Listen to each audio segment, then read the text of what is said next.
சந்தியா ராகம் சரியில்ல. இன்னைக்கு என்ன நடக்க போகுதுன்னு பார்க்கலாம். வாங்க வீடியோக்குள்ள போலாம். சீனுனால தாங்கிக்கவே முடியல. மாயா ஏன் தான் இப்படி நம்மள மிரட்டிட்டாளோ அப்படின்னு நினைச்சிட்டு இருக்காங்க.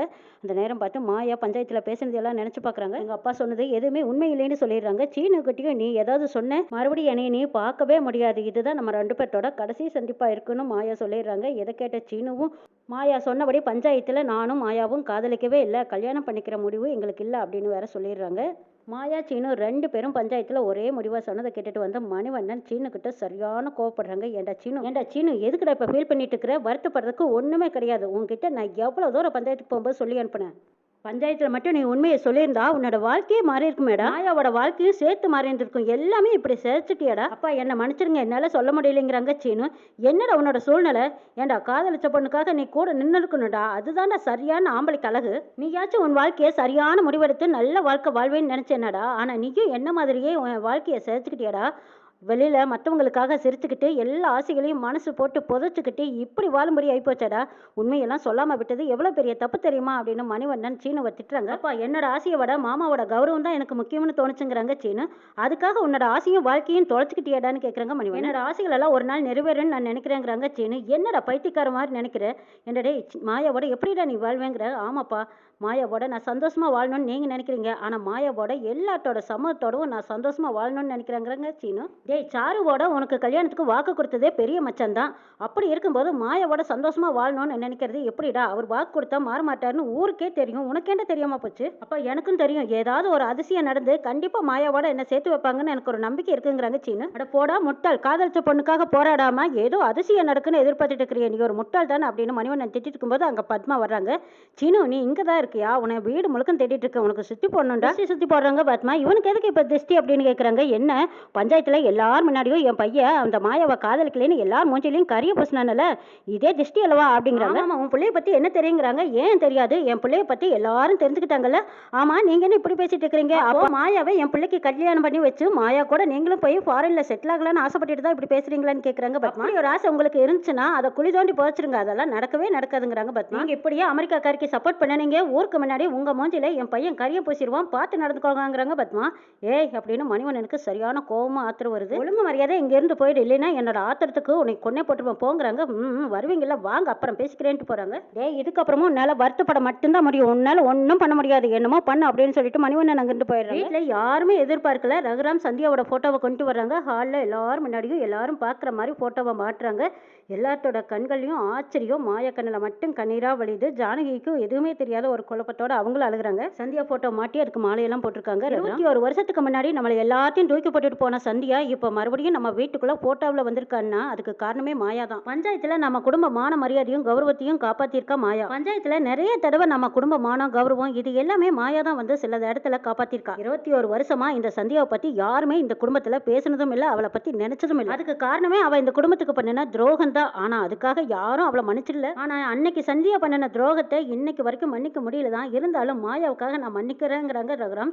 இதை கேட்டுதான் ஆனந்த கண்ணீர் விடுறாங்க ஜானகி. மணிவண்ணன் மனசுக்குள்ளேயே மாயாவை பெருமையா நினைக்கிறாங்க. சபாஸ் மாயா, இவ்வளவு நாள் மன்னிக்காத உங்க அம்மாவுக்கு நல்ல பெருமையும் பேரையும் சேர்த்து கொடுத்துருக்க. நீ தான் இப்படி ஒரு குடும்பத்துக்கு மருமகளா வரணும். அம்மா பேர்ல இந்த கலங்கத்தை தொடச்சு உங்க அம்மாவுக்கு நல்ல பேர் வாங்கி கொடுத்துருக்க. பொண்ணுன்னா இப்படிதான் இருக்கணும் அப்படின்னு மணிவண்ணன் நினைக்கிறாங்க. என்ன ஜானகி உனக்கு சந்தோஷமானு கேட்கறாங்க. ரொம்ப சந்தோஷமா இருக்குதுங்க. இவ்வளவு நாளா ஏங்கின விஷயம் எனக்கு இன்னைக்கு நடந்திருக்குங்கிறாங்க. இப்படியெல்லாம் நம்ம வீட்டில் நடக்குமான்னு நான் நினச்சி கூட பார்க்கலிங்கிறாங்க ஜானகி. இனிமேலும் சந்தியாவும் இந்த குடும்பத்தில் ஒரு ஆள் தானுங்கிறாங்க ரகுராம். அவளுக்கு செய்ய வேண்டிய காரியங்கள் எதுவாக இருந்தாலும் இந்த வீட்டில் இனிமேல் அவளுக்கு தடையே கிடையாதுங்கிறாங்க. மாயா அழுவச்சு தாங்க முடியாமல் போய் தேங்க்ஸ் பெரியப்பா அப்படின்னு தோல் மேலே சாஞ்சுக்கிறாங்க. இனிமேல் அழுகாதான், உங்கள் அம்மா உள்ள வந்துட்டாங்கல்ல, இனிமேல் கவலைப்படாத, தைரியமா இரு அப்படின்னு சொல்லிட்டு ஜானகி மாயா ரெண்டு பேரும் கட்டி தழுவிக்கிறாங்க. அடுத்த நாள் காலையில் ஜானகி கோயிலுக்கு வந்திருக்காங்க. அங்கே கிஷோரும் வந்திருக்காங்க. கிஷோர் ஜானகியை பார்த்துட்டு நான் உங்களை பார்க்கறதுக்கு தான் வந்தேன். என் பொண்ணோட வாழ்க்கைக்கு என்னெல்லாம் தேவையோ அதை அமைச்சு கொடுக்கறதுக்காக தான் நானும் ஆசைப்பட்டேன். ஆனா பொண்ணோட ஆசையை நிறைவேற்றவும் முடியாம நான் எல்லாத்துலயும் தோத்து போய் நிக்கிறேன். மாயா உங்க குடும்பத்துக்காக எவ்வளவோ தியாகம் பண்ணிருக்கா, அவளையே மாத்திக்கிட்டா. அவ உங்க குடும்பத்துக்காக பெரிய தியாகம் பண்ணிருக்கா. நான் பஞ்சாயத்துல சொன்னது எதுவுமே பொய் இல்ல, உண்மைதான்ங்கிறாங்க கிஷோர். சீனுவை தான் காதலிச்சா, சீனுவை தான் கல்யாணம் பண்ணிக்க போறதாவும் இருந்தா. பஞ்சாயத்துல உங்க குடும்ப மானம் போயிடக்கூடாதுன்னு தான் மாயா மாத்தி சொல்லியிருக்கா. சீனுவும் அதே மாதிரி மாத்தி சொல்லியிருக்காரு. மாயா பேச்ச கேட்டுதான் சீனுவும் அப்படி ஒரு முடிவு எடுத்திருக்காங்க. யாருமே நம்பல நான் சொன்னது, ஆனா நீங்க நம்புவீங்கன்னு தான் நான் உங்ககிட்ட உண்மையை சொல்றேங்கிறாங்க கிஷோர். எனக்கும் எல்லாமே தெரியுங்கிறாங்க ஜானகி. என்ன சொல்றீங்கிறாங்க. ஆமாங்க, அவங்க ரெண்டு பேரும் ஒருத்தருக்கு ஒருத்தர் ஆசைப்படுறாங்கிறது எனக்கு தெரியும்.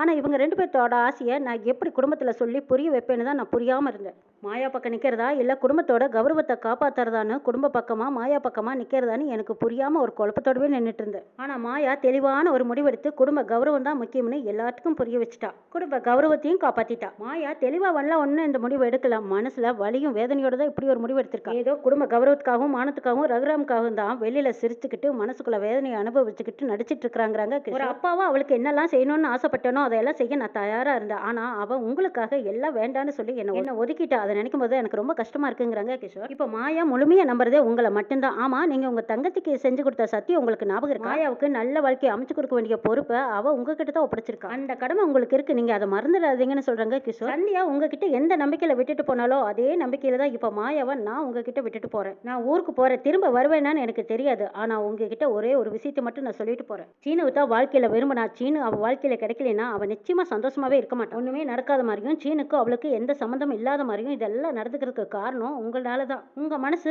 சங்கடப்படக்கூடாதுங்கிறதுக்காக தான் அவ இப்படி நடந்துக்கிறா. உங்க குடும்பத்தோட சந்தோஷம் கெட்டக்கூடாதுங்கிறதுக்காக தான் அவ தன்னை மறைச்சிக்கிட்டு வெளியில வேஷம் போட்டுட்டு இருக்கா. இனிமே மாயாவோட முடிவை நீங்க தான் எடுக்கணும். நான் வரேன் அப்படின்னு சொல்லிட்டு கிஷோர் அங்கிருந்து போயிடுறாங்க. வீட்டுல மாயா தனா ரெண்டு பேரும் ஒருத்தருக்கு ஒருத்தர் மருதாணி வச்சுட்டு இருக்காங்க. பக்கத்துல சாருவும் உட்காந்துருக்காங்க. சாருவும் மருதாணி வச்சுக்கிறாங்க. ஜானகி மாயாவை பார்க்கும் போதெல்லாம் கிஷோர் சொன்னதுதான் ஞாபகத்துக்கு வருது. சந்தியா உங்ககிட்ட தான் மாயாவோட வாழ்க்கையும் மாயாவையும் உங்ககிட்ட ஒப்படைச்சிட்டு போயிருக்கா. அவளோட வாழ்க்கை இனிமே உங்க கையில தான் அப்படின்னு சொல்லிட்டு போயிடுறாங்க கிஷோர். இங்க எல்லாருமே உட்காந்து மருதாணி வச்சுட்டு இருக்கும்போது சாரு வம்பு கிழக்குறாங்க. பழைய மாயாவா இருந்தா இன்னாரும் என்னென்னமோ பேசியிருப்பாங்கிறாங்க. இப்போ ரொம்ப மாறிட்டாங்கிறாங்க சாரு. அவ எதுக்கு மாறணும்னு கேட்குறாங்க. தனா போலவே இருக்கலாமே, எதுக்கு மாறணும்னு கேட்குறாங்க. இல்லை, அவளுக்கு தான் எல்லா கதையும் தெரியுமே, அதனால தான் மாறிட்டாங்கிறாங்க சாரு. ஆமா, அவங்க அப்பா அம்மா பண்ணின தப்ப அவ பண்ணக்கூடாதுல்ல, அதனால தான் மாயா இப்படி மாறிட்டா அப்படின்னு குத்தலா பேசுறாங்க சாரு. இதை பாட்டு புரிஞ்சுக்கிறாங்க. முதல்ல யார் கை செவக்க போகுதுன்னு பார்க்கலாம். யார் மேலே யார் பாசமாக வச்சிருக்காங்களோ அவங்க கை தான் நல்லா செவக்கும். உங்களை கட்டிக்க போறவன் எவ்வளோ பாசம் வச்சிருக்கான்னு இதில் தெரிஞ்சுக்கலாம் அப்படின்னு பாட்டி தமாசா பேசுறாங்க. ஆமாம்மா, பாட்டி சொல்றதும் கரெக்டாக. தனா கை தான் ரொம்ப நல்லா செவக்க போகுது அப்படிங்கிறாங்க மாயா. சரி சரி, 3 பேரும் கையில் மருதாணி வச்சுக்கிட்டு யார் கை செவக்க போகுதுன்னு இன்னும் கொஞ்சம் நேரத்தில் தெரிஞ்சிட போகுது அப்படின்னு சொல்றாங்க. கொஞ்சம் நேரம் கழிச்சது, சரி சரி போய் கை கழுவிக்கிட்டு வாங்க, யார் கை நல்லா செவந்திருக்குன்னு பார்க்கலாங்கிறாங்க பாட்டி. இங்கே கை கழுவிட்டு வந்ததுக்கு அப்புறமா 3 பேர்த்தோட கையும் காட்டுங்க பார்க்கலாம், யார் கை நல்லா செவந்திருக்குதுன்னு பார்க்கலாங்கிறாங்க. பத்மா பார்த்துட்டு, சாரு உன்னோட கை தான் நல்லா செவந்திருக்கு, அப்ப சீனு உன் மேல நிறைஞ்ச பாசமா இருப்பான் போல இருக்குங்கிறாங்க. ஆட, எங்க 2 பேர்த்து கை கூட அவ்வளவு நல்லா செவக்கலையே, இதோ எனக்கு மருதாணி வச்சு விட்ட மாயா கையை பாருங்களேன் அப்படின்னு சொல்லிட்டு தனா மாயா கையை பிடிச்சு காட்டுறாங்க. எல்லாரும் பார்த்துட்டு ஆச்சரியப்படுறாங்க. அப்படின்னா நீ யாரையோ காதலிக்கிறேன்னு சொன்னேல, அப்படின்னா அவன் தான் உன் மேல ரொம்ப பாசக்காரன் போல இருக்குங்கிறாங்க பாட்டி. ஆமா, மாயா காதலிச்ச பையனை விட்டுட்டு வந்தான்னு தான் தெரியும், அவ யார காதலிச்சான்னு யாருக்கும் தெரியாதேங்கிறாங்க பார்வதி. அவ தான் கடைசி வரைக்கும் யாருன்னு சொல்லவே இல்லையேங்கிறாங்க பத்மா. அப்ப சொல்லினா என்ன, இப்ப எல்லாத்துக்கு முன்னாடியும் சொல்லலாமல்ல மாயா, அது யார் அந்த பையன்னு கேட்குறாங்க பார்வதி. மாயா சும்மா சொல்லு, யாருன்னு தான் நாங்கள் தெரிஞ்சுக்கிறோமே அப்படின்னு கேட்குறாங்க. பாட்டியும் யார் அந்த பையன்னு கேட்குறாங்க. அதான் நடக்கலைன்னு ஆயிப்போச்சு, வேண்டான்னு விட்டாச்சு, திரும்பவும் அதை பற்றி பேச வேண்டாமேங்கிறாங்க மாயா. எல்லாத்துக்குமே ஒரு புரியாத புதிராக மாயா வச்சுட்டு போயிடுறாங்க. இந்த பக்கமாக சாரு யாருன்னு வாய் திறந்து சொல்ல மாட்டேங்கிறாளே, யாராக இருக்கும் அப்படின்னு யோசிச்சுட்டே இருக்கிறாங்க. மாயாவும் அங்கேருந்து போனதும் அந்த பேச்சு அதோட விட்டுறாங்க. நல்லா தண்ணி போட்டு வராங்க சீனு. பைக்கில் நில தடுமாறி வீட்டுக்கு முன்னாடி வந்து துப்புன்னு விழுறாங்க. மாயா மாடியிலேருந்து கவனிச்சுட்டு ஓட்டமாக ஓடி வந்து சீனு அப்படின்னு தூக்கி விடுறாங்க. ஜானகியும் தூக்கம் தெரிஞ்சு வெளியில் வந்து பார்க்குறாங்க. இங்கே சீனு போதையில் உளறிக்கிட்டு இருக்கிறாங்க. மாயானால இதை கண்ட்ரோல் படுத்த முடியல. சீனு மாயாவோட காதலை எல்லாரும் முன்னாடியும் சீனுவே உளறிடுவார் போல இருக்கு. என்ன நடக்குதுன்னு நாளை எபிசோட்ல பார்க்கலாம்.